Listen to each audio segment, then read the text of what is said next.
Arkansas Capital was entrepreneurship before entrepreneurship was cool. If you unravel the sweater that is entrepreneurship support in Arkansas, you don't have to pull the string long before we're probably there somewhere on it. This is the Startup Junkies podcast. All right, welcome to another episode of the Startup Junkies podcast. Thank you for tuning in from wherever you are and however you're tuning in with us. My name is Caleb. I'm a proud member of the Startup Junkie team and joined by my co-host today, Jeff Amerine. How's it going, Jeff? Great. Glad to be here. I'm glad to have you here. And we're also joined virtually today by our friend Sam Walls III from ACC Capital. Sam, how's it going? Good. Thanks for having me on today. Well, for those that are unfamiliar with Arkansas Capital Corp or ACC Capital, tell us a little bit about that organization. Well, yeah, you got a little history. So in the 1940s and 50s, Arkansas was obviously a poor rural state, and when Rockefeller, as everyone knows, one of the Winthrop Rockefeller kind of adopted the state as his own. Arkansas and Mississippi and the other southern states were really struggling with that. Their per capita income was like 50% of the national average. Plummeting population because it was an agrarian economy, and with modernization in that area, people were having to leave for jobs. Particularly in Arkansas as well, you had the Great Flood, you had a massive banking crisis. So you saw then, the idea that in the South, the idea of the industrialization of the South. And it's really interesting because it's, the global economy, we talk about the global economy getting cheap land, cheap labor, lax labor laws. That's in a global, we talk about that now. But back then, it was the South kind of doing it to the North. And it was, in the South, it was, cheap land, cheap labor, right to work states. So from the Rust Belt, bring your manufacturing to the South. So, Arkansas wasn't the only one, but among several states, it really started the genesis of that kind of activity. So in 1955, we have in Arkansas, today it's known as the Arkansas Economic Development Commission. So they're under the Secretary of Commerce and really the driver to do the recruiting. So that was formed in 55, but in 57, Rockefeller and other leaders said, hey, we need another source of capital for this effort. So you had the state, traditional capital. And so kind of a third leg of the stool was this entity. At the time, it's called First Arkansas Finance Development Corporation. But that would doesn't compete with banks, partners with the government for an additional source of capital for this manufacturing effort. So that was our initial creation. Business leaders throughout the state. If you go look at our original charter, it's Rockefeller and a lot of the Redsmen and a lot of the names of the time of business and political leaders. So that's why we got started on the deal. And by legislative act, we were an improved investment for the state, so the company could borrow money from, not a grant, not a appropriation, but could borrow money from state, pay it back to use as its source of capital. That's how we got started. But then, so if you go look over the first 30 years, that was all we did. And then it did do a lot of volume. In the early 90s, actually in the mid 80s, when Governor Bill Clinton was in office, one of the first things he talked about was they came up with this plan of his vision of economic development in Arkansas. And one idea was, hey, we need this entity that works with the state and works with the private sector to provide capital. And someone said, well, I think that's First Arkansas Finance. And so they started working with, this is the first time Clinton was governor, and the people he brought in. And ultimately, we became Arkansas Capital Corporation, and we expanded the board. I think that's the same year. So I think it's mid-80s that ADFA was created and ASTA was created. And so ADFA, ASTA, and ADC we asked them to join the board for partnership and collaboration. And we changed the name Arkansas Capital Corporation, indicative of this larger, hopefully, role in this economic development in Arkansas. And so he still didn't have a lot of traction. And then my father joined the company in like 90 or 91. And it was interesting. They said, hey, welcome to the company. It was only 3 people. And he said, welcome to the company.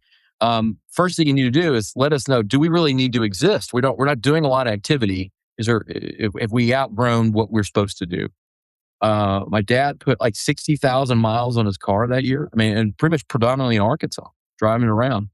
And he came back to the board and said, there's absolutely, we haven't pushed it hard enough. And so if you go look at Arkansas Capital, that 91, 92 era, you really see the hockey stick of activity. Now, again, originally, just let's call it the bread and butter, the core of the lending type deal in that activity. But then he kind of got into other things. So SBA, they weren't doing a lot of SBA loans in the state. SBA came to us and said, hey, they really need someone to kind of become the expert of this to work with banks. So we got into SBA lending, both from a 7A and what's called 504, and also USDA-guaranteed lending. We, beyond that, looked at basically our charge system. We could do anything that benefited from the state. So over those years, getting into 2000, we did the state's first in-state SBIC venture capital fund. We started going after new market tax credits and kind of taking a much more diverse approach to how we attack this economic development. I always said, people ask me, we tend to look at the capital life cycle, similar to Startup Junkie and others, and say, okay, where are those gaps and what can we do about those gaps? Is there a source of capital or a resource that we can apply to, from an inception company to a mature company and everything in the middle? Kind of where can we be of value? And I think we've done a very good job over the year, particularly taking that broader view. Again, it was under my dad's original kind of vision of, hey, we can do anything, let's do this. And so we really grew into that one, did entrepreneurial education. The Governor's Cup is certainly the crown jewel of that effort. We do a lot of things on that one. We come back to the Governor's Cup, but and then in 2015, we had a lot of input about people funding us to do stuff outside Arkansas. And we were always somewhat reluctant to do it, although, again, we were still by legislative act, we could borrow money from the state. Actually, if you read the law, it didn't preclude you from doing activities outside the state, but common sense tells you that would have been awkward. And so, but in 2015, for a lot of reasons, we actually we refinanced. We had 4 notes with the state, just paid them off, and took a more national viewpoint of where we try to have impacts. And at some point, we a couple of years ago, we changed our name from Arkansas Capital to ACC Capital. A lot of people just called us ACC anyway. And we have a national footprint on 7A lending, national footprint on our new market tax credits, almost a national footprint on the EB5. We probably do another venture capital fund. That'll be national. We still live here, and this is home. And so a lot of our entrepreneurial education efforts are still focused on Arkansas. That's a quick version. Yeah, it just, obviously, Sam, you know this, but it's been a pleasure for me to be part of the board at ACC for a bunch of years and to kind of watch the growth. But rolling the clock back 20 years, when I was in the entrepreneurial seat, the last operating venture that I ran prior to Startup Junkie, ACC, Arkansas Capital, was one of the sort of foundational pieces that was here in terms of the facility that you guys have. The very first interaction I ever had with Fund for Arkansas's Future was in your conference room back in the days when that was early. The conversations with Diamond State about what they were doing with Joe Hayes and Larry Carter and all those guys. And then the application for tax credits. I remember a lot of interaction in the early days with you guys. And it's kind of a foundational piece in many respects. If you were to trace the history of the last 25 years in Arkansas entrepreneurial ecosystem, you guys were central in that your support and creation of the Governor's Cup, the Arkansas Venture Forum, all those things were kind of key pieces that did not exist prior to Arkansas Capital taking a leadership position and pushing it out. And so a lot of times I get accused of being the OG in the entrepreneurial scene. It's not really true. I mean, you guys were foundational and before me, and there were other good people in that mix as well with Accelerate Arkansas, guys like James Hendren and Jerry Adams and whatnot. But you guys clearly have been a trailblazer and a pioneer in setting the table for a lot of the good stuff that has happened in the last 25 years. So I'm this unsolicited endorsement, but it's great to have you on for me to be able to say that, because you really were the pioneer in getting a bunch of this stuff rolling. Oh, I think I came on in 2003, so some of the stuff you're talking about even predates me by a few years. I always we were, there's the old Barbara Mandrell song, I think it's her, we were country before country was cool. Arkansas Capital was entrepreneurship before entrepreneurship was cool. So Absolutely. late 90s, early 2000, the whole venture capital, the Diamond State, there was a report to come out. We were in the bottom 5 in venture capital investment, and I don't think there had been any SBIC, which is a particular program, capital in Arkansas. And so Diamond State won, which ended up being about a $45 million fund. It was obviously you did it and it made money and you did it to be successful, but it was as much to send the message of, hey guys, we need to do this at home. Mm-hmm. You even talk about Accelerate Arkansas is one of the early ones. We provided the initial support for Accelerate Arkansas. So Innovate Arkansas, which is kind of the precursor to a lot of stuff you're doing, was we brought back, because we were working with the group I2E over in Oklahoma, and with their Governor's Cup when we had it with the Reynolds Foundation, and we brought that back and said, hey, we need to see this in Arkansas, or some version of this, which Accelerate Arkansas very wisely embraced, and that was really the genesis of kind of a lot of what you're doing, or some of the stuff you're doing out there. For sure. Yeah, I would say if you unravel the sweater that is entrepreneurship support in Arkansas, you don't have to pull the string long before we're probably there somewhere on it. Yep. Absolutely right. And as you continue to grow and scale, as you continue to grow and kind of adopt kind of new branding and new programs and kind of look towards the future, how do y'all best meet that ecosystem and prepare for some of those, perhaps gaps that have not yet emerged, or new gaps, or to adapt to meet that effectively? Well, I think what's great, exciting about the world in which we live today is, we were maybe one of the first voices, but now there's a lot of voices. And so, it's a lot of collaborative, where are we today, and trying to assess that. And there's a lot of smart people that are involved in that. I think right now in 2026, for example, Jeff's on our board and just heard this, we're going to do a deep dive. And for us, we've always been collaborative. This box, just like any of them, people can kind of sometimes get turf oriented, and they get really worried and, we're doing that and that. We're not interested in stealing anyone's thunder. We're not, in that one. And so it's finding the groups that, this is what we're doing. All right, you're doing a great job. How can we support that? I believe it's about communication, transparency, and again, just a collaborative environment. I think one of the things we've always been pretty good at is being transparent, good communication, very collaborative with those who want to be that way. And I think there's a lot more people to get in a room and talk about and just have an honest conversation.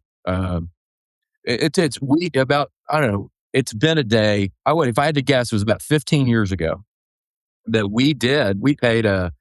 we got Stevens, the Waltons, and the Reynolds Foundation, and then we put money up to bring a consultant in. I think he was out of North Carolina, and did a kind of a 6-month assessment of the entrepreneurial ecosystem at that time.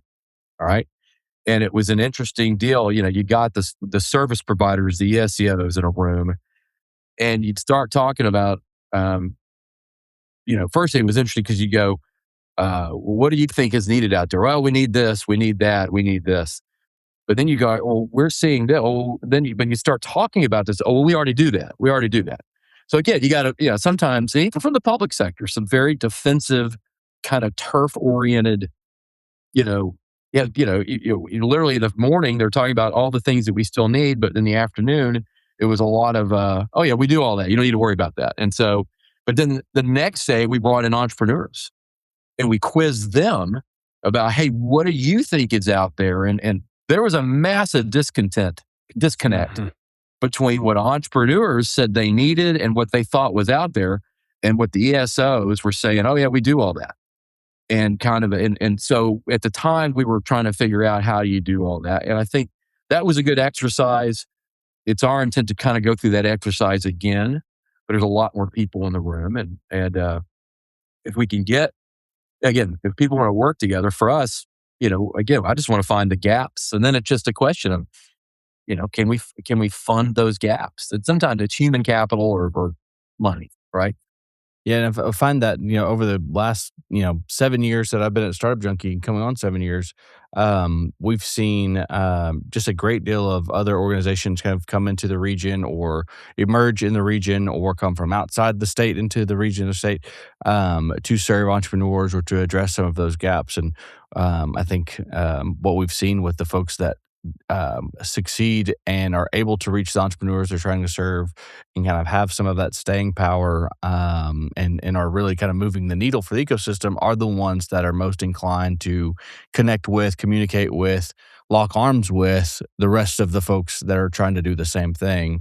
It just we go a lot further together, I feel like, in that end. Yeah, and Sam, kind of following philosophically your lead, what you said about collaboration and all that is, I've told the team over the years, you assume positive intent and you collaborate with anyone that will collaborate with you, because ultimately the market is kind of ruthlessly efficient. It'll determine whether or not a service offering is appreciated and successful or not. So there's no point in having a scarcity mindset. You guys have always been really good with that sort of abundance mindset. I know there's any number of things we collaborated on over the years, and it's always like, what can we do? How can we get involved? How is this supported? And we feel the same way about your team, whether it's referrals for people that are looking for CDFI or microloan or whatever, or whether it's collaboration on the Governor's Cup or with some of the rural entrepreneurship initiatives that Tiffany has been involved with, Tiffany Henry from your team.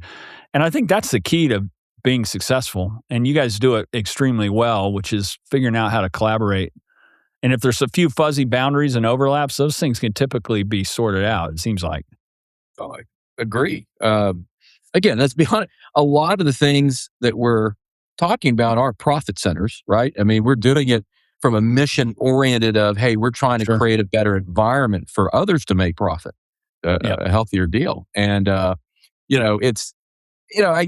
done this, I've been actually ACC now last week, 23 years. So again, I can certainly, with over 2 decades in the entrepreneurial development ecosystem box, I have the benefit of some hindsight on the deal. And, one of the things I can be a bit cynical, if tomorrow there's some national groups, that if tomorrow there was a hint, for example, that the state was going to do X, that the legislature was going to create a pool, and they wanted everyone to come into a group.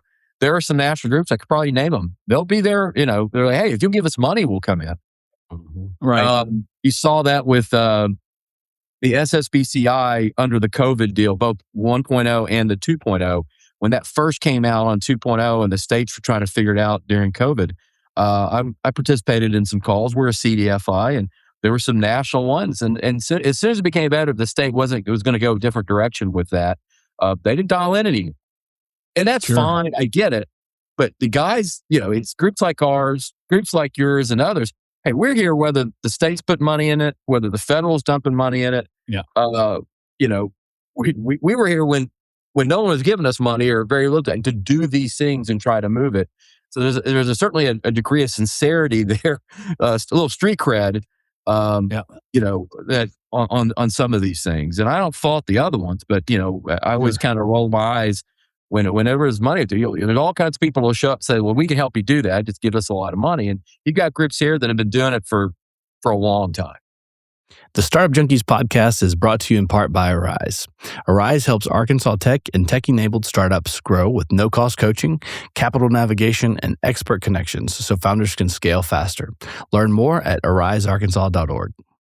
Yeah, I think it's just as a follow-up that really interesting, and not a lot of people, because there's some jargon associated with it or nuance, or it's kind of not necessarily straightforward to understand, but that EB5 program that you all run has been really instrumental in creating Mississippi County as being the largest steel producer in the country. I mean, that was instrumental in the finance for Big River Steel and High Bar and all that sort of thing.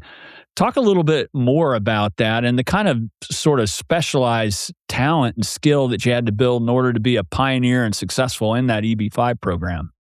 It's one of those ones, and Jeff, you know this from the board meetings, man, it's, it's a great untold story for us. And so it really goes back, it started in the BB administration. So I want to say 2011, 2012, the state missed out on a big project, a big recruiting deal.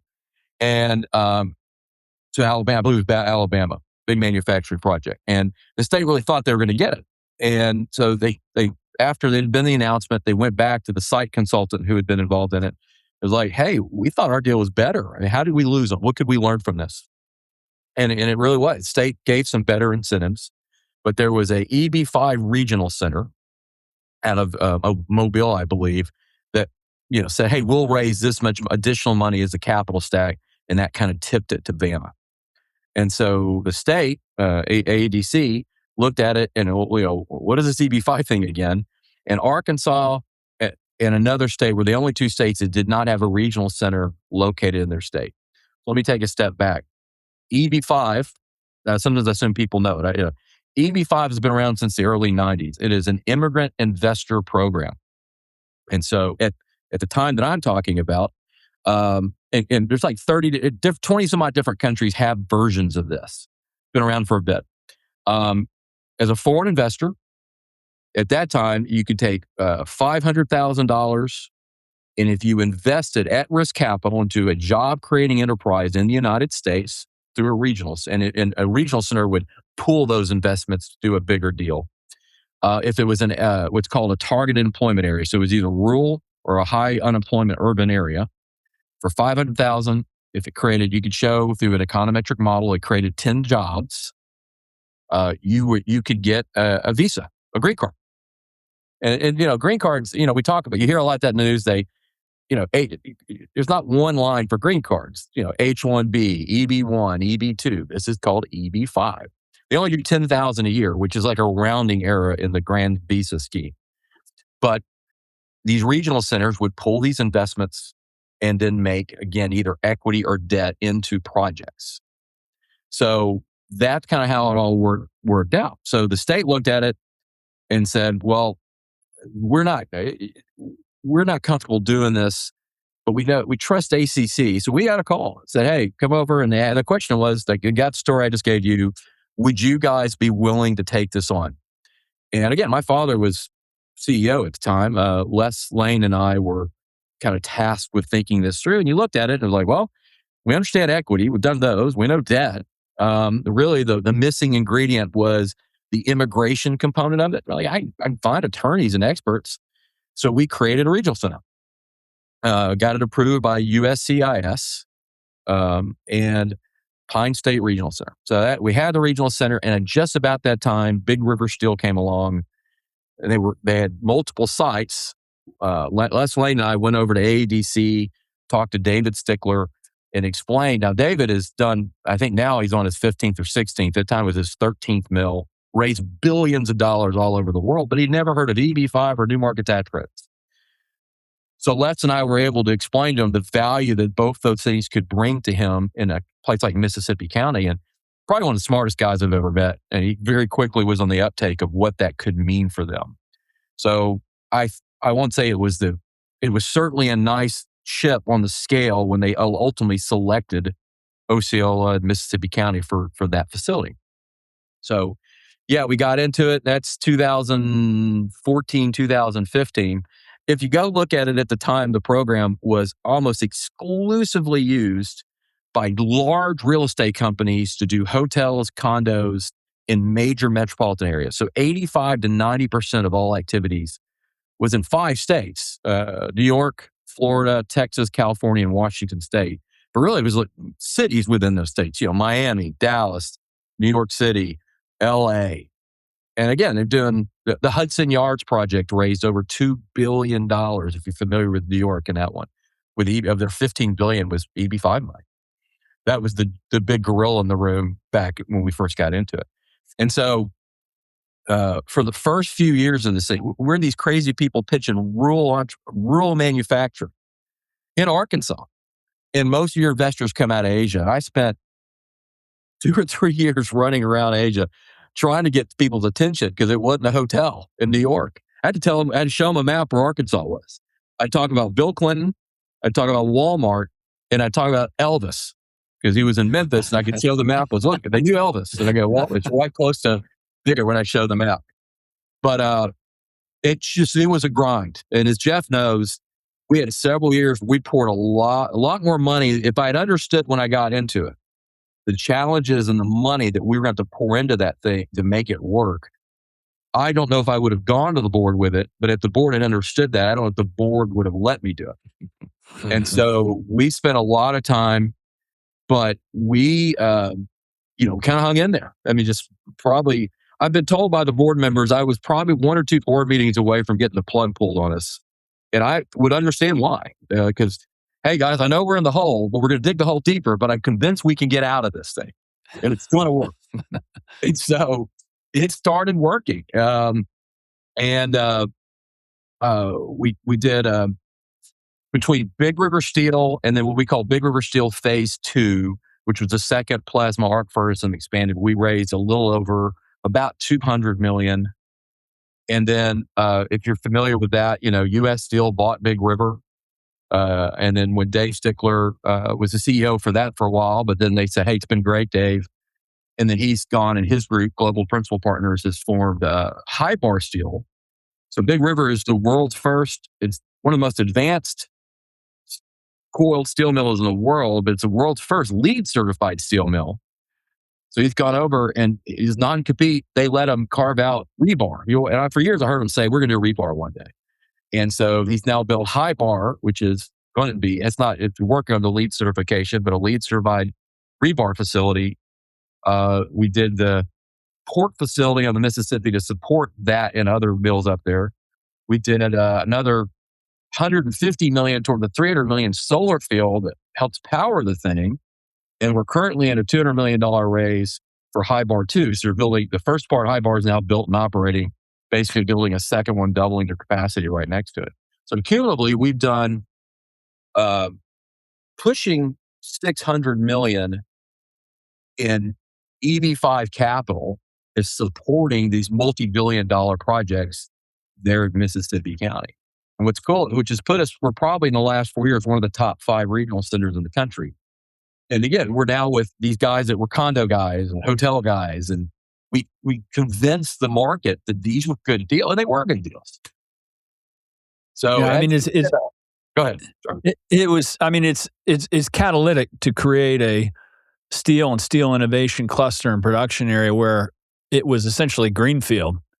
25 years ago, there was nothing there. Wasn't even anybody even thinking about it. I mean, that's one thing. And I'm optimistic that you'll do similar things around the Smackover. Some of those are going to fit the qualification within the lithium area. I know you're evaluating some of that, but it's just such a cool program. And the one thing I'd say, just an observation, is you take areas that require a lot of programmatic rigor and discipline and effort, and you apply that sort of entrepreneurial mindset to figuring it out to great impact. Not a lot of financial institutions have the wherewithal to stay with some of these things that you guys have been pioneers with. I mean, it's just another kind of kudos to you and the team, and that you take these things on and you attack it as an entrepreneur would attack it, and with great results. Well, I think that's, again, it goes back to that niche. And again, let's go ACC and just rural lending, right? Traditional capital, certainly larger financial institutions, tend to stay away from making loans to particularly manufacturing or single special purpose buildings. You don't want to have to foreclose and sit on a building for 3 years because there's just not a lot of activity. So there's a reluctance to go into that box. And it is harder. We go into those boxes, and that's the history of ACC. And again, EB5, I assure you, if you'd gone to the industry, well, I testified in Congress. So they were trying to reform the program, Grassley. So I got subpoenaed in 2015, I believe, to testify to the House Judiciary Committee. And if you're going to be subpoenaed to testify in Congress, you want to do it this way, because the chairman of the committee loved us. He loved what we were doing. He introduced us and said, these guys are doing this right, because this was, in his view, real job creation, construction, manufacturing, as opposed to a hotel. And yeah, we're going to have a bunch of people cleaning rooms, but it's not high wage type stuff. And, the lady that was on the panel with me, she kind of came from the other side of this. It was fighting reform, fighting everything, because she was from that real estate side. They liked it, 90%. And believe me, the world was telling us, no one wants these things. She said it in her testimony. No one wants those things. They want our stuff. The market does not want rural manufacturing. I challenged her on that point at the meeting, and it's worked out for us. But I think we have been, it's easy now to look at how we're humming on EB5, for example, and go, well, that looks like it made sense. Let me assure you, no one thought it made sense when we did it. Sure. Now, again, 600, we'll cross, I think, by the end of the year. And there's some headwind, Congress and immigration, and, I can't control all that. But worst case scenario, I think we add, we'll be at 700 million cumulatively in Mississippi County. Now think about that. And actually, you throw in what we've done with new markets, it's north, it'd be across the $750 million that ACC through EB5 and new market tax credits over the last 10 years has put in Mississippi County. And I'd argue, second only to the equity people, I don't know if anyone else has done that much. Respect to the state, they didn't put that much in it. For sure. And so you're right. The lithium stuff is really exciting because you look at what Mississippi County was 10 years ago and just the momentum they have. They produce more steel in that county than anywhere in the United States now. And you see the opportunity, we hope, in Southeast Arkansas or Southwest Arkansas with the Smackover play and what that can yield to, whatever. It would be great. As a lifelong Arkansan, the idea that we played a small role in hopefully the continued revitalization of what for 30 years was one of the most distressed counties in all the Delta Regional Authority. And then the idea that we could kind of rinse and repeat and have a meaningful contribution to hopefully it's called the Renaissance of Southwest Arkansas. And we'd be able to say we did that in the same 10, 15-year window would be really cool. Be really meaningful. Pretty amazing. Mm-hmm. Not to shift gears too dramatically here, but just to ask you a little bit about, kind of on the flip side of that, outside of the kind of larger scale economic development, and kind of getting a little more granular with programs like the Governor's Cup, given that we've got that coming up in the next couple of months or so. Tell me a little bit about kind of how that came to be and why that still proves to be kind of a piece of the puzzle. Again, I keep repeating it. It really goes back to, again, this goes back to my dad, even before I got here. So the late 90s, early 2000s, he was looking at all these statistics that put us in the bottom of a lot of things. That's why we did the VC capital. For him, he always hated when he'd be at meetings, people, we don't do that in Arkansas. You need to go to Dallas to do that. Or, St. Louis or even California with some of the technical stuff. We were literally telling our best and brightest out of some of our colleges that for certain careers, you can't do that here. You got to go somewhere else. It drove them nuts. And so I forget who the chancellor of UA was at the time. He was at some event. And what he said is he kind of had this thought of, hey, if we did this thing. So he went up to him and came and like, hey, we funded it and put it together. And he goes, yeah, I think that'd probably be a good idea. And that's what kind of started it off. So last year was it was 25 years ago. Last year was the 25th anniversary of the event. He came to ACC's board, pitched it and said, look, we're going to, and then we, from a revenue side, much smaller organization side. So, writing a couple $100,000 check, not that it's not a big deal today. It was a really big deal then. But he said, hey, we need to subsidize this for the next 3 years. We need to make it a first-class event, which means it needs to be a large prize pool. And then, again, we didn't invent business plan competitions, but having the awards event, he said, what we need to have is a big awards event lunch, and we need to be singing about entrepreneurship. That, Arkansas, punches way above. We have these great entrepreneurial stories, but we're not talking about them. And that was the idea of the big lunch and all these things, get people room and talk about, hey, we are a place that you can be successful here. And we need to tell our students you can be successful here. And so and he told the board, hey, give me 3 years. The business community will either accept this or it won't. And if it doesn't, we'll move on and sell idea. And unfortunately, that would have been, you look at the Great Recession was kind of in that. We had a big recessionary window. So we kind of got that third year, it got hard raising money. And it was hard on ACC at the time. And fortunately, the Donald W. Reynolds Foundation, who prior to that, and of course, if you're from Arkansas, Oklahoma, Nevada, you know exactly who I'm talking about because their name's on a building on every campus in all those states. Mr. Reynolds was an entrepreneur by any definition. They had apparently many times had talked amongst themselves about how do we honor that side of Mr. Reynolds, and really had struggled with that one. So they obviously had funded buildings and stadiums and everything else. And so we pitched this event to them, and they bit, and so they got on. And so for the duration of their existence, we were the only special event they ever funded. But to them, it was an honor, kind of an homage to Mr. Reynolds. But the emphasis was, again, those were the 3 states of emphasis: Arkansas, Oklahoma, Nevada. That's where he made most of his money. The only reason it's not Reynolds' thing today is that they elected to fund themselves out of existence. So toward the end of that, they gave us what they called a terminal grant. They gave us a pot of money and said, hey, just live on that till you quit running on it and we'll be gone. And so, we did that. Dew Thompson with Delta Plastics was a judge for years. And when he heard the story I just told you, he goes, what are you guys going to do? I'm like, well, we're trying to figure it out. And obviously you're talking to the usual suspects in Arkansas about stepping into that large role. And we've had a lot of success with our judges. Once they kind of drink the Kool-Aid, they tend to be committed. And Dew is like, hey, I'll do it. And so for the last, over 10 years, it was Delta Plastics. And then we sold the company. He personally has sponsored this for the last several years. At some point he's encouraging us to find it because, we have our mortal coil here. So there's a runway, hopefully a long one. So, we're always kind of thinking about that next iteration of it. But, I go back to, I tell people this all the time, the ACC model. There's economic development, what we're in, it's kind of 2 schools of thought. And you get a group of people over here, it's all about capital, right?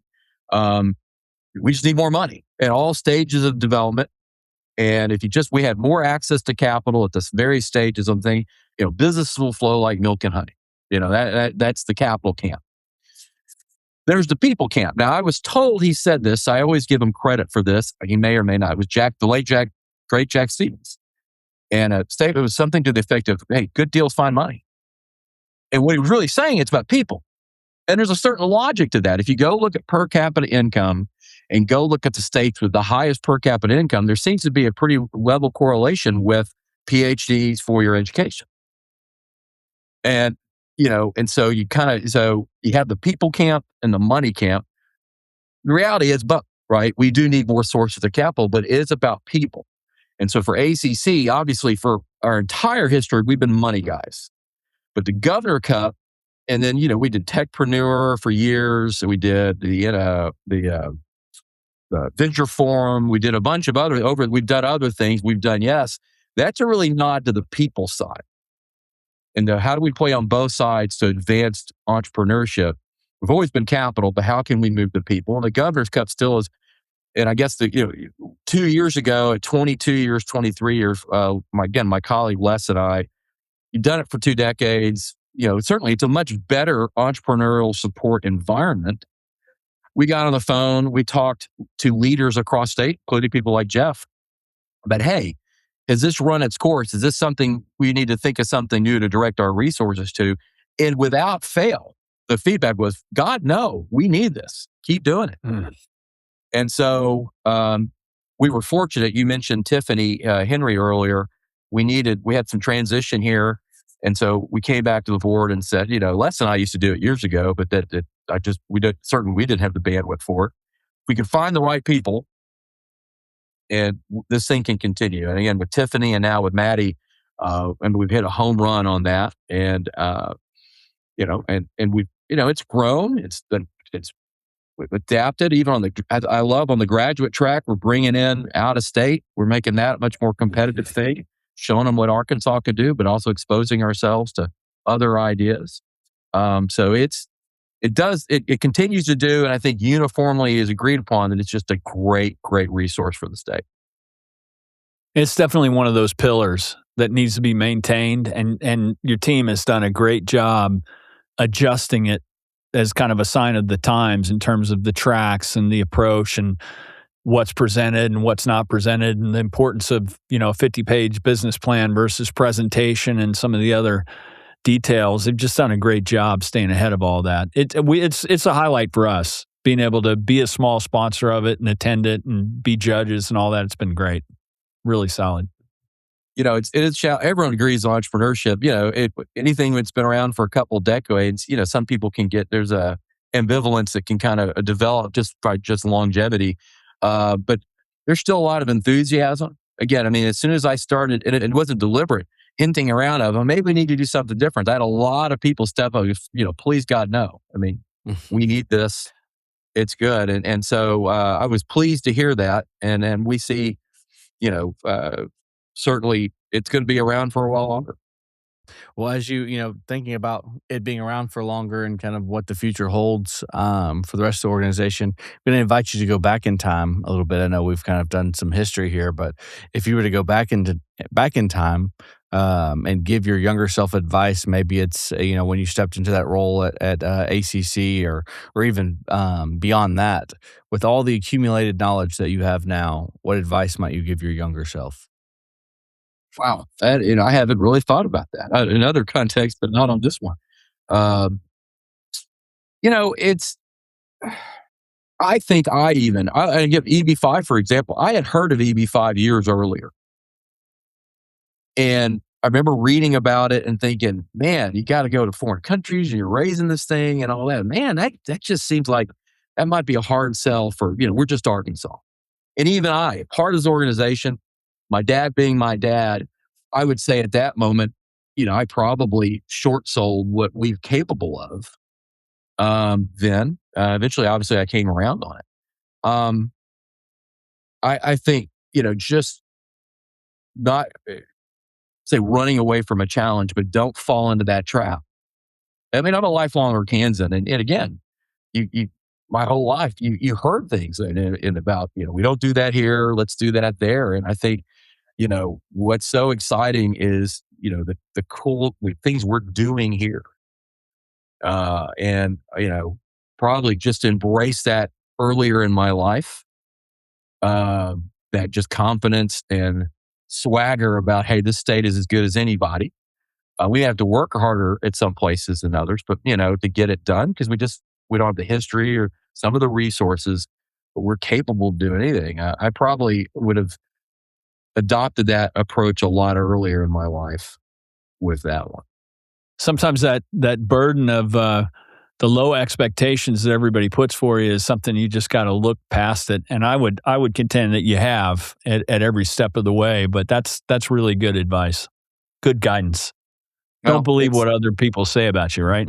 Yeah. And particularly, look, I think we were victimized. I remember New Market Tax Credits, which is a federal program. We've done, after this year, we'll have done directly a little over $500 million in New Market. So at the time, I remember I'd done about $150 million. This was about 10, 12 years ago.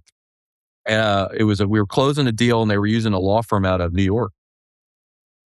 They're calling and he's lecturing me on New Markets. Is like, dude, I've done 100 million of these things and all, but you had the universe kind of beating you up on, well, you're just Arkansas. You're just rural. We saw it during, certainly the Clinton administration, the Hill, on that one. I was a fan of Governor Huckabee.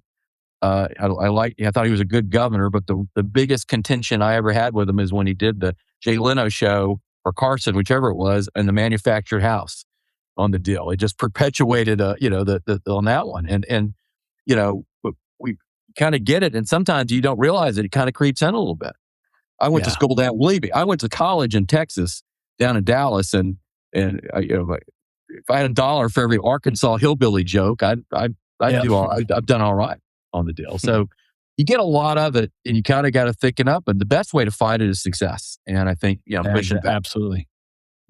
Now you have half the DFW area trying to go to the University of Arkansas. That's that more, maybe more. Yeah. It's true. Now I have friends down there. They refer to it as UT North. Yeah. So Sam, for our listeners and viewers that want to, know more about you or want to connect with ACC and kind of plug in to, perhaps learn about different projects you are working on, what's the best way for them to connect? Well, certainly reaching out. I mean, we've grown a lot in this national pro, but we're still Arkansans. Anytime anyone's ever called and say, hey, I'd like to learn more about you, I've certainly now done a video call, or if they're here, meet with them. So we're still small enough and that we're always interested in talking about our story and working on how we can work with people and what we can do for people. So that's the easy one. Obviously, like everybody, we've got a website. We're actually about to roll out a new one that I think will be a good, informative front door. I mean, because we've, until 2015, we were primarily Arkansas. So everyone kind of knew us, in the last couple of years when we've taken this national one. It's one of those, hey, we've got to really tighten up what we're saying. If someone in Seattle wants to know about us, they've never heard of us. So we needed a better front door with that webpage. So I think hopefully in the near future, that will provide a lot of information. But if you're in Arkansas and listen to one or anywhere, we're pretty accessible. And we do like talking about ourselves. Awesome. Thanks for all you do. Appreciate you coming on. Jeff. You guys are, what's going on. Certainly what you now do in the state, but, certainly the Northwest Arkansas story, which you've been a key part of over the years, is I brag about it all the time to people on that one. And then, taking what you've learned there and really taking it statewide. It's just really exciting what the future holds. Well, glad to be part of it for sure.